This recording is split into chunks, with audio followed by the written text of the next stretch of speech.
하나님의 말씀, 계속해서 신약성경 로마서 8장 26절의 말씀, 우리 준비된 화면을 통해서 함께 같이 나누실 텐데요, 한 목소리로 같이 읽어보시죠. 시작. 이와 같이 성령도 우리의 연약함을 도우시나니 우리는 마땅히 기도할 바를 알지 못하나 오직 성령이 말할 수 없는 탄식으로 우리를 위하여 친히 간구하시느니라. 아멘. 잠시 기도하겠습니다.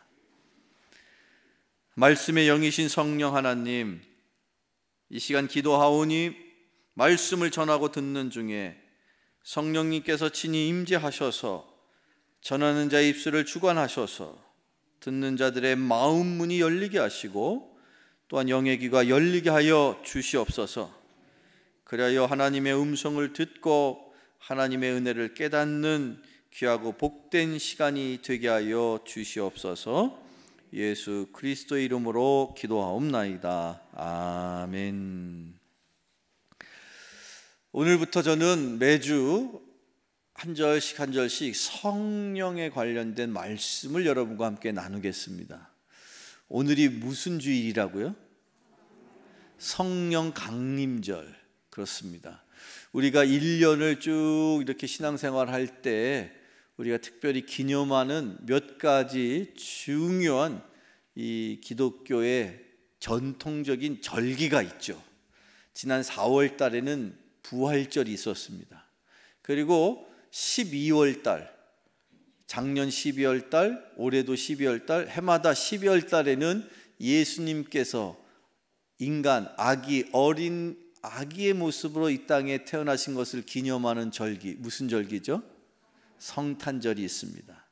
자, 이렇게 모든 교회 안에서 지켜지는 절기가 특별히 예수님의 생애와 깊이 관련이 있습니다.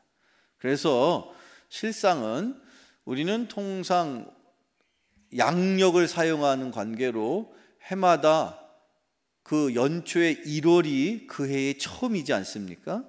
그런데 반면에 이 교회력을 우리가 생각해 볼 때 신앙생활하는 우리들에게 이 교회력을 지키는 믿음의 권속들에게 그 해의 처음 시작은 사실은 예수님의 탄생을, 즉 성탄절을 기다리는 대림절부터 시작이 됩니다. 통상 그게 한 12월 달 첫째 주부터 대림절 첫째 주, 둘째 주 이렇게 해서 대림절이 지나고 성탄절이 돌아오는 것이죠. 그때가 교회력으로서는 처음 교회력의 시작인데, 그 교회력이 지나서 양력으로 치면 이제 한 해가 넘어가면 연초가 지나고 사순절이 지나면 4월쯤에, 사실은 부활절은 음력으로 계산을 해서 지키는 절기이다 보니까 해마다 그 해의 부활절은 그때그때 달라요. 올해 같은 경우는 4월 4일이었습니다. 그래서 이 부활절과 또 양력으로 항상 고정되어 지키는 절기, 성탄절이 12월 25일 이렇게 있습니다만, 사실은 그 사이에 중간에 부활절 이후에 약 50일이 지난 다음에 지키는 절기가 바로 오늘 무슨 절기라고요? 성령 강림절인데, 이 성령 강림절에 대해서는 굳이 많은 성도님들이 정확하게 잘 이해하시질 못하는 것 같아요. 이유가 있습니다. 무슨 이유 때문이냐면, 사실은 성탄절은 인간의 모습으로 이 땅에 우리에게 보이도록 인간의 모습으로 이 땅에 임하신 하나님이 아기 예수로 임하셨기 때문에 그날을 정확하게 이해할 수 있죠. 아, 성탄절은 아기로 태어나신 예수님, 원래 하나님이신데 인간의 모습으로 이 땅에 임하셨던 것을 우리가 기념하니까 알 수가 있고, 그리고 나서 부활절은 그 가운데 예수님께서 우리의 죄를 대신 지시고자 십자가에서 달려 피 흘려 돌아가시고 3일 만에 우리의 모든 죄를, 죽음을 극복하시고 사망의 권세를 이기신 그 부활을 기념하는 날이 부활절이니까, 이렇게 우리는 성탄절과 부활절의 의미를 정확하게 이해할 수 있는데 반해서 오늘부터 시작되는 이 성령 강림절에 대해서는 그다지 우리가 깊이 이해하지 못하고 때로는 뭔가 잘못 오해하는 경우도 있다는 거예요. 성령님이 누구이십니까? 하나님이세요.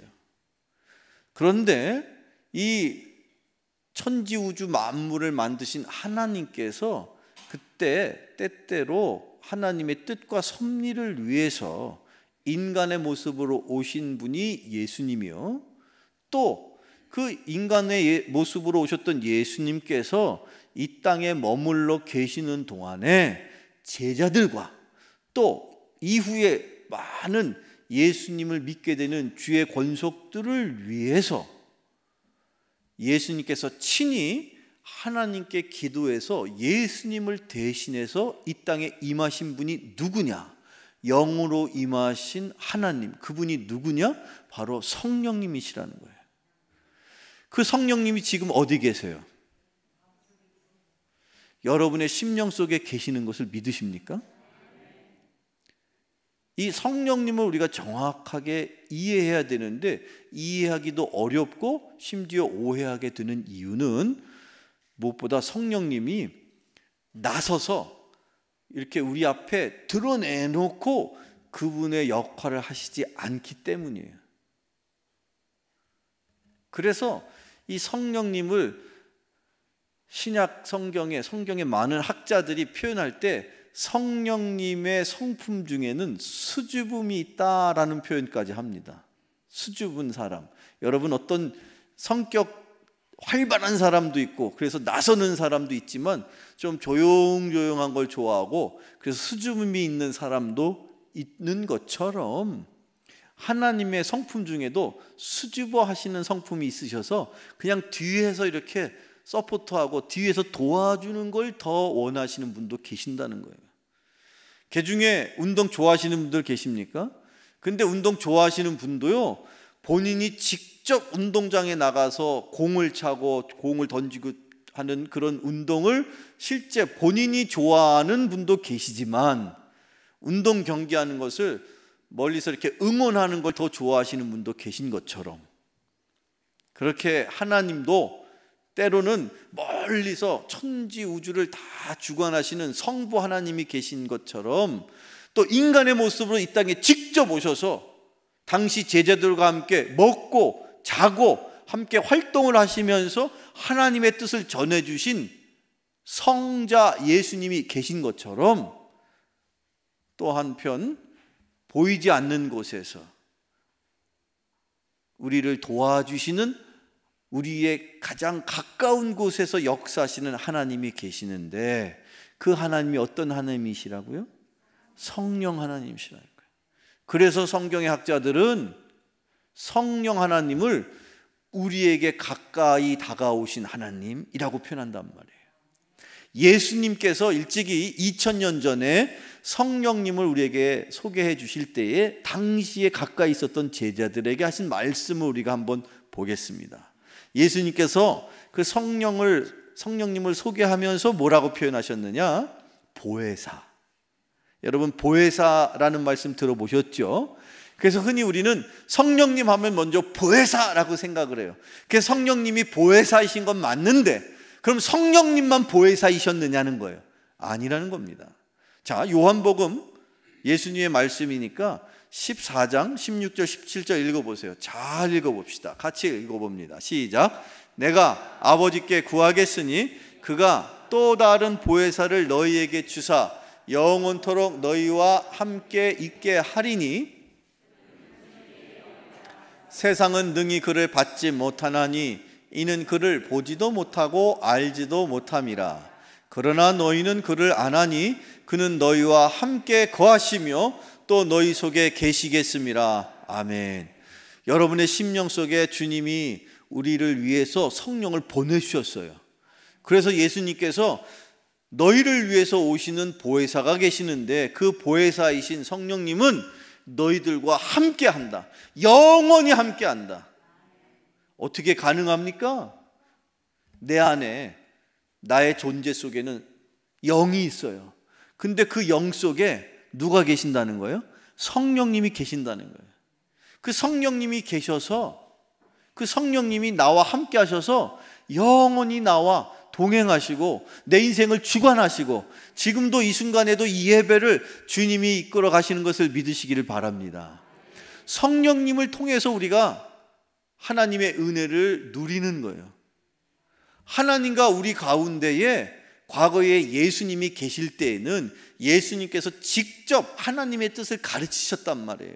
그리고 예수님께서 직접 병자를 일으키시고 예수님께서 직접 기적을 행하셨어요. 그런데 지금은 예수님이 계세요, 안 계세요? 지금은 예수님이 어디 계실까요?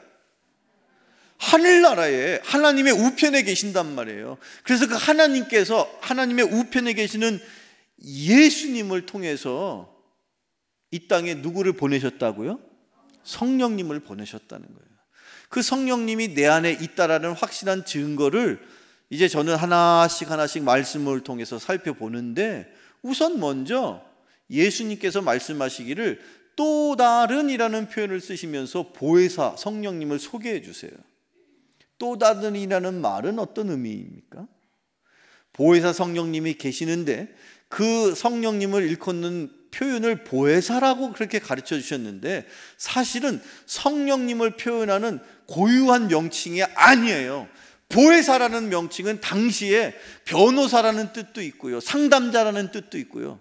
실제로 그때 당시에 유대인들을 지배하고 있었던 로마 법정에서 판사가 어떤 죄인을 취조할 때에 그 죄인을 도울 수 있도록 판사가 허락해서 그 사람 옆에서 도와주는 사람을 일컫는 표현이었어요. 뭐가? 보혜사라는 말이. 그런데 그 보혜사의 역할이 뭐냐면 죄를 지은 사람을 옆에서 변론해 주는 거예요. 이 사람이 어쩔 수 없이 그냥 너무 배가 고픈 나머지 도둑질을 했는데 좀 용서해 주시죠. 이런 식으로 죄인을 옹호하고 변호하는 역할을 하는 사람, 그런 역할 지금도 있죠. 지금도 재판할 때 재판관이 있으면 검사가 있고 그 건너편에 변호사가 있지 않습니까? 그와 마찬가지로 당시에 그런 역할을 하는 사람을 일컫는 표현이 보혜사라는 말이에요. 성령님만을 표현하는 표현이 아니라. 그런데 왜 예수님은 또 다른이라는 표현을 쓰셨는가? 실은 당시의 제자들 앞에서 예수님 당신께서 그들에게 보혜사의 역할을 하고 계셨어요. 그들의 죄를 옹호해주고 하나님 앞에 그들의 죄를 용서해 달라고 기도해 주시고, 그들이 힘들고 어려운 일을 상담해 주시고 위로해 주시고 말씀을 깨닫게 하시고, 그래서 이 보혜사의 역할을 하셨단 말이에요. 이 보혜사라는 그 명칭이 그때 당시 제자들에게 변호해 주시죠, 위로해 주시죠, 상담해 주시죠, 도와주시죠, 그런 의미를 담고 있는 표현인 거예요. 그래서 그것을 한자로 이렇게 번역하는 과정에서 도와줄 보자에 은혜 해자에 스승사자를 써서 그렇게 우리에게 은혜로 도와주시는 스승이라는 뜻으로 보혜사라는 표현을 썼다라는 거예요. 그런데 여러분, 예수님이 하신 말씀에는 그 한마디 한마디가 대단히 귀한 그 진리가 그 속에 담겨 있는 것을 우리가 알아야 돼요. 그냥 지나가는 말로 한마디 하시질 않습니다. 그리고 예수님께서 수십 마디 수천 마디를 하셨는데 그 중에서도 여기 기록되어 있는 우리가 글로 읽을 수 있는 말씀을 남겨놓았을 때는 더더군다나 더욱 중요한 의미가 거기 담겨 있더라는 것이죠. 자, 예수님이 왜 보혜사를, 즉 성령님을 소개하면서 또 다른이라는 표현을 쓰셨느냐?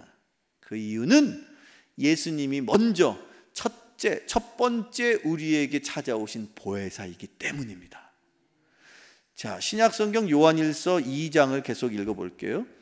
자, 사도 요한에 의해서 쓰여진 말씀이 요한복음, 또한 요한일서, 2서, 3서, 또 그리고 신약성경의 마지막에 기록되어 있는 뭡니까? 요한계시록. 이게 동일하게 요한에 의해서, 사도 요한에 의해서 기록된 말씀이에요. 그래서 상당히 같은 맥락의 이야기들이 요한복음에 요한일서, 2서, 3서, 요한계시록에 연결되어 있단 말이에요. 자, 근데 이 요한복음 14장에 예수님이 처음 성령님을 소개하실 때에 또 다른 보혜사라고 소개하실 때에 이 보혜사라는 표현이 성경의 다른 부분에 나온다면 어디 나오느냐? 요한일서 2장에 나오더란 말이에요. 요한일서 2장을 보세요. 요한일서 2장 1절을 한번 읽어볼게요. 자, 화면 읽어주세요. 시작.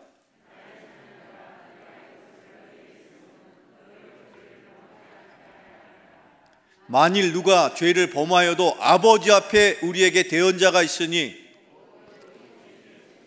아멘. 자, 화면 계속 보여주십시오. 여러분, 우리가 세상을 사는 동안에 예수님을 영접했어도 죄를 지어요, 안 지어요? 지어요. 저도 죄를 지어요, 안 지어요? 지어요. 인간인지라 주님 만나는 그날까지, 주님이 이 땅에 임하시는 그날까지 끊임없이 우리는 죄로부터 늘 죄를 범하고 다시 용서받고 다시 회개하고, 그런 과정을 끊임없이 계속해서 반복해 갈 수밖에 없습니다. 심지어 마지막 순간에 주님 앞에 서는 날 하나님께서 재판관이 되셔서 죄를 사문하실 때 만일 누가 죄를 범하였을지라도, 여기서는 누굴까요? 나를 말하는 거예요. 여러분들을 말하는 거예요. 여러분들 하나님 앞에 설 때에 하나님께서 심판대 앞에 세우십니다. 근데 중요한 것은 범죄한 것이, 죄가 범하였을지라도 여기 하나님 앞에 서 있는 동안에 나도 모르게 내 옆에 누군가 서 계시네. 나를 대신해서 대언해 주실 판사이신 하나님 앞에, 여기 지금 서 있는 김 집사가요, 드림교회를 그냥저냥 다니긴 했어도 사실은 마음속으로는 깊이 주님을 사모했답니다. 삶의 형편이 너무 힘들고 어려우니까, 먹고 살다 보니까 열심히 신앙생활 못한 건 있지만 그래도 용서해 주셔야 되지 않습니까? 라고 누가 얘기해 주실까? 내 옆에 누가? 대언자가 되시는 예수 그리스도께서 얘기해 주신다는 거예요. 그런데 자, 보세요. 여기 이 대언자라고 표현되어 있는 이 본문이 성경의 각주를 읽어보면, 각주라는 거, 여러분 성경책을 쭉 읽다 보면 그 구절이 더 특별히 설명이 필요해서 그 구절에다가 번호를 붙여가지고 밑에다가 각주를 다는 말씀이 있거든요. 그 각주가 되게 중요하다는 뜻이에요. 그래서 마치 거기다 별표를 해놓듯이 각주를 붙여놓는 거예요. 근데 그 각주에 보니까 조금 전에 제가 읽은 요한일서 2장 1절에 대언자라는 요 단어의 각주를 보니까 성경에 뭐라고 표현되어 있어요? 성경을 찾아보시면 성경에 뭐라고 표현되어 있다고요? 보혜사라고 되어 있다. 자, 그러면 보혜사라는 단어를 다시 넣어서 읽어보면 이렇게 읽는 거예요. 만일 누가 죄를 범하여도 아버지 앞에서 우리에게 보혜사가 있으니. 여러분 앞에 보혜사가 있습니다. 하나님 앞에 서는 그때에 우리의 우편에 우리를 대언하실, 우리가 비록 부족하고 연약하였음을 대신해서 대언해 주실 보혜사, 누굽니까? 예수님이 계시는데, 그 보혜사 되시는 예수님께서 제자들에게 말씀하시기를, 내가 너희들의 곁을 떠날지라도 나를 대신해서 너희들에게 보혜사의 역할을 하실 분이 있다. 그분을 내가 너에게 보내줄 것이다.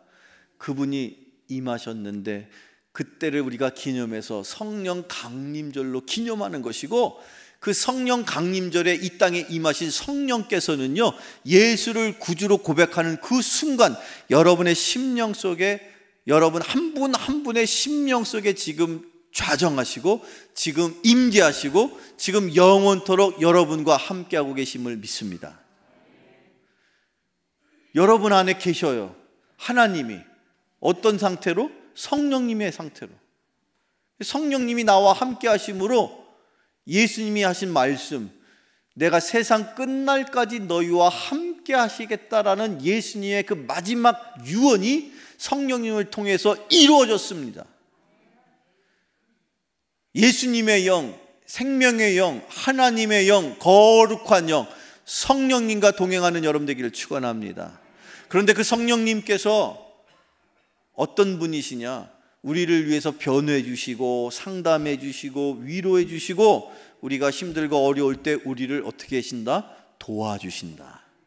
그래서 이 성령님, 보혜사 성령님을 영어 성경에서 번역하기를 돕는 자라는 뜻에서 헬퍼라고 표현해요.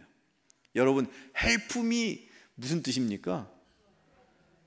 헬프미 뭐예요? 도와주세요. 여러분이 help me 하면 여러분을 도와주실 헬퍼가 있단 말이에요. 그 헬퍼가 누구예요? 성령님이시라고. 여러분 지금 설교 중에 잠이 쏟아지면 도와달라고 그러세요. 잠 좀 깨달라고, 성령님 저 좀 정신 좀 번쩍 나게 해주세요. 그럼 성령님이 그러실걸요. 야, 네 오른손은 그냥 거저로 그냥 장식품이냐? 엄지손가락으로 네 허벅지 한번 확 꼬집어봐. 성령님이 지금 그렇게 말씀하시는 분이 한두 분 계신 것 같아요. 그 성령님이 우리를 도와주시는데 어떻게 도와주시느냐? 첫째는요, 성령님께서 우리에게 능력을 주십니다. 왜 능력을 주시는가? 이유는 뭐예요? 우리가 어떤 존재이기 때문에? 연약한 존재이기 때문에. 오늘 본문 로마서 8장 26절에도 이렇게 표현되어 있지 않습니까? 이와 같이 성령께서 우리의 연약함을 도우시나니. 저나 여러분이 연약한 존재입니다. 겉으로는 이렇게 갖추어진 존재요. 겉으로는 공부도 많이 하고 가진 것도 여러 가지 많이 있고 경험도 많은 그럴듯한 모습인 것 같아도 내 안에 계신 성령님이 나를 보시면요, 형편없는 존재예요. 부족한 것 투성인 존재예요. 연약한 존재란 말이죠.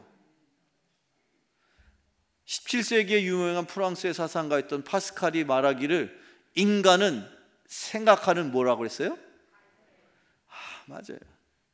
왜 갈대라고 표현했어요? 갈대는 얼마나 약한 존재입니까? 얼마나 연약합니까? 조금만 바람이 불어도 흔들릴 수밖에 없는 존재가 갈대인데, 인간이 바로 그런 갈대와 같은 존재다. 그런 갈대와 같은 연약함이 저와 여러분에게 있다 보면 그것을 도와주실 진정한 성령님의 도움이 우리에게 필요한 것을 우리가 깨닫게 됩니다. 여러분 힘들고 어려우실 때 누구에게 도움을 청하십니까? 여러분의 부모님이 여러분을 영원히 도와주실 수 있나요? 여러분의 남편과 여러분의 아내와 여러분의 자녀가 여러분 곁에 영원히 함께 하실 수 있나요? 여러분 곁에서, 아니 내 안에서 영원히 함께 하시는 유일한 분이 누구이십니까?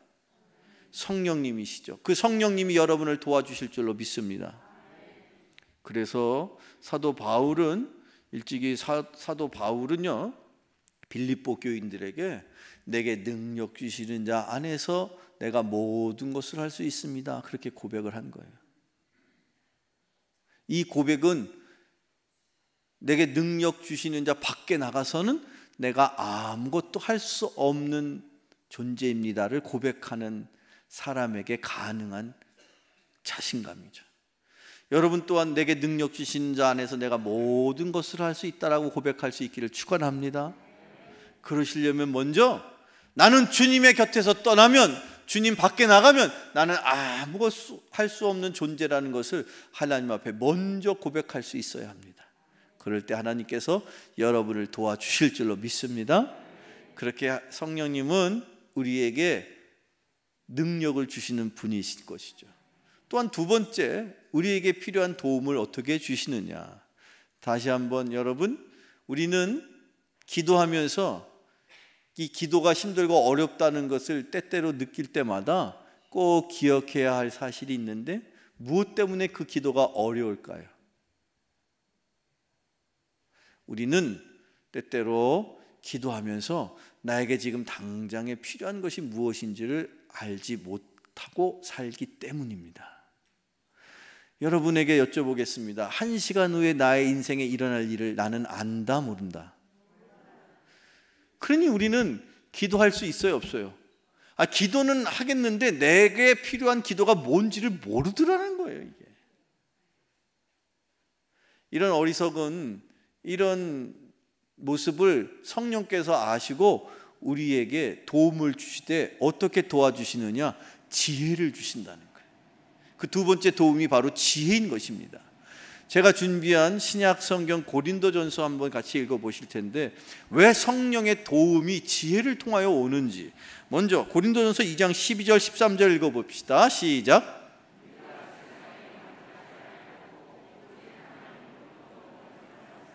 이는 우리로 하여금 하나님께서 우리에게 은혜로 주신 것들을 알게 하려 하심이라. 우리가 이것을 말하거니와 사람의 지혜가 가르친 말로 아니하고 오직 성령께서 가르친 것으로 하니 영적인 일은 영적인 것으로 분별하느니라. 아멘. 지혜는요, 분별하는 힘입니다. 하나님 우리에게 지혜를 주옵소서 했을 때 그 지혜는요, 지혜를 통해서 우리는 분별하는 힘이 생깁니다. 분별이라는 것은 뭐냐? 한마디로 말하면 내가 이 사람을 만날 사람이냐 아니면 더 이상 만나면 안 될 사람이냐를 깨닫는 거예요. 내가 이것을 먹어야 될 것이냐 말아야 될 것이냐 이것을 깨닫는 거예요. 내가 이 말을 해야 될 것이냐 말아야 될 것이냐 이것을 구별하는 게 바로 분별하는 힘이요, 그것이 바로 지혜입니다.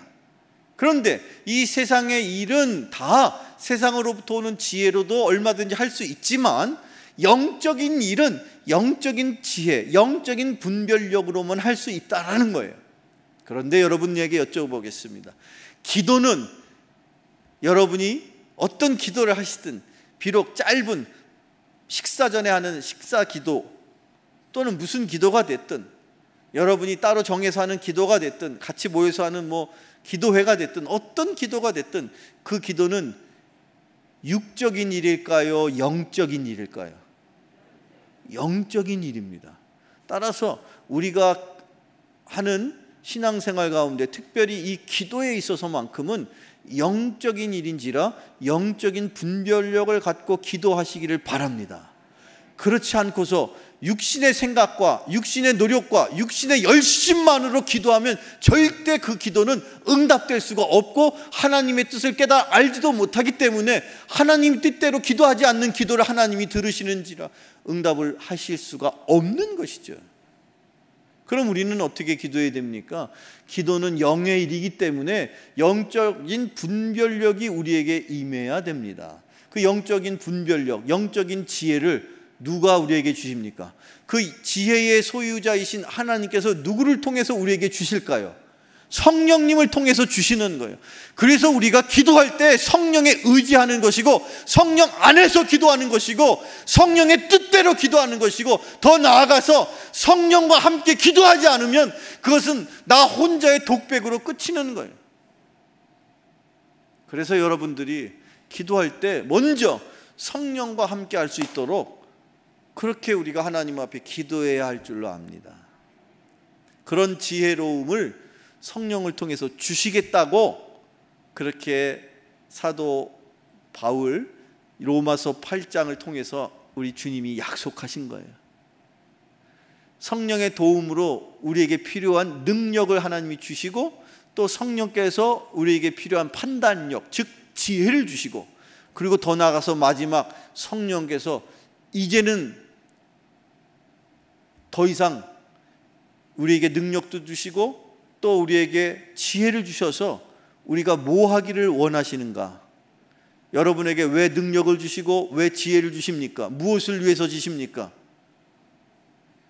그 능력과 그 지혜를 갖고 하나님 앞에 나아가서 뭘 하기를 원하시는 거예요? 기도하기를 원하시는 거예요. 왜 여러분 기도해야 하는 줄 아십니까? 하나님의 도움을 구하신다면 여러분 그냥 막연하게 생각만으로 하나님이 여러분을 도와주시지를 못합니다. 예수님 앞에 도움을 구하시기를 원하신다면 여러분을 예수님 앞으로 인도하실 수 있도록 그렇게 여러분을 예수님께로 인도해 주실 그 도우미가 우리에게 필요한 거예요. 그분이 누구이십니까? 성령님이시란 말이에요. 성령님께서 여러분이 기도하실 수 있도록 기도할 수 있는 능력도 주시고 내가 뭘 기도해야 할지 지금 이 시점에서 내가 해야 할 기도가 내가 밥 먹는 것 때문에 기도해야 되는지 건강 때문에 기도해야 되는지 교회를 위해서 기도해야 되는지 남편을 위해서 기도해야 되는지 우리의 자식을 위해서는 무엇을 기도해야 되는지 내 인간의 생각으로 짧기 때문에 알 수가 없지만 성령께서 지혜를 주시면 우리의 가족에 필요한 기도가 무엇이고 내 인생에 당장에 필요한 기도가 무엇이며 우리 교회를 위해서는 무엇을 기도해야 될지를 내가 성령의 지혜로움으로 깨달아 알게 될 때에 비로소 하나님이 성령님을 통해서 나에게 기도할 수 있는 힘도 주시죠. 기도할 수 있는 분별력, 지혜도 주셨는데 이제 무엇을 해야 되겠습니까? 기도하셔야죠.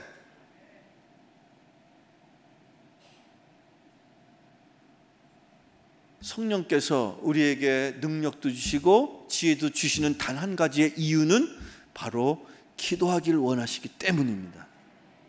기도는 여러분의 인생의 다양한 많은 문제를 풀 수 있는 만능 열쇠입니다. 천국의 열쇠입니다. 여러분의 인생에 닥쳤던 모든 문제, 재정의 문제, 교육의 문제, 건강의 문제, 관계의 문제, 어떤 문제라도 그 기도 열쇠로 여러분의 인생에 닫혔던 모든 문이 풀려지고 열려지고 해결될 것을 믿으시기를 축원합니다. 그걸 위해서 기도하라고 주님이 우리에게 능력도 주시고 지혜도 주셔서 무엇을 기도해야 알지 못하는 우리를 주님의 전으로 부르시는 거예요.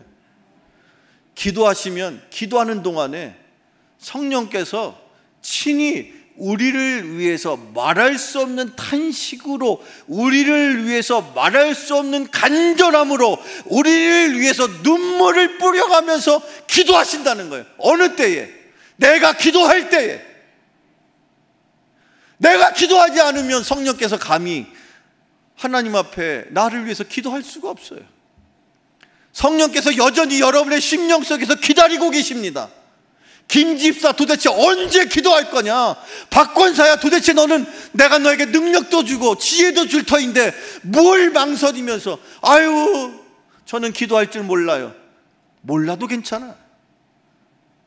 여러분이 눈 감고 있어요. 하나님 앞에 나와요. 그냥 주여 한번 불러요. 성령께서 알아서 기도할 수 있도록 능력도 주신답니다. 기도할 수 있도록 지혜도 주신답니다. 그러니 여러분은 그냥 기도의 자리만 나와서 그 기도의 자리에 여러분의 흔적을 남기는 게 내 일인 것이죠. 기도는 누가 하시는 거예요? 성령께서 하시는 거예요. 어디에서? 내 안에서. 누구를 위해서? 나를 위해서. 그 성령님이 이 땅에 임하신 것을 기념하는 게 성령 강림절입니다. 성령과 더불어 깊이 성령을 만나시고 그 여러분의 심령 속에 계신 그 성령과 더불어 이 한 주간도 그때 힘들고 어려운 일을 놓고 하나님 앞에 기도한다면 여러분의 기도가 성령께서 친히 그 기도를 받으셔서, 나는 감히 하나님 앞에 상달될 수 없지만 성령께서 내 기도를 받으셔서 성령의 능력으로 하늘 보좌에 상달케 하시고 응답케 하시고 여러분의 인생의 모든 문제가 풀려나게 될 줄로 믿으시기를 축원합니다. 기도하겠습니다.